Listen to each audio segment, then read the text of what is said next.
Hello বন্ধুরা, তো প্রতিদিনের মতো আজকেও আমি চলে এসেছি আমার লাঞ্চ থালি নিয়ে।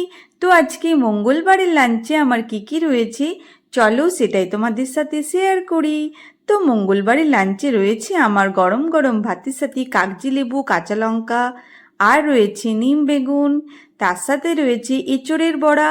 তো এঁচোড়ের বড়া আমি কিভাবে বানালাম সেই রেসিপিটা শীঘ্রই তোমাদের সাথে শেয়ার করব। আর রয়েছে গরম গরম আলু ফুলকপি ভাজা। তো আলু ফুলকপি ভাজা অনেক দিন পরই হচ্ছে, মোটামুটি ফুলকপি অনেক দিনই হয়নি। তারপর রয়েছে ডাল।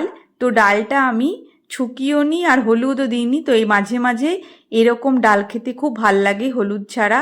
তো আজকে আমি হলুদ ছাড়াই ডাল করেছি। তার সাথে করেছি এঁচোড়ের তরকারি। তো এঁচোড়ের তরকারিটাও খুব একটা রিচ করে বানাইনি, যেহেতু খুব গরম পড়ছে সেজন্য সব কিছু একটু হালকা করেই বানিয়েছি। তো কেমন লাগলো আমার মঙ্গলবারের লাঞ্চ থালি? শুভ দুপুর বন্ধুরা, সবাই ভালো থেকো, সবারই দিন খুব ভালোভাবে কাটুক। Good bye.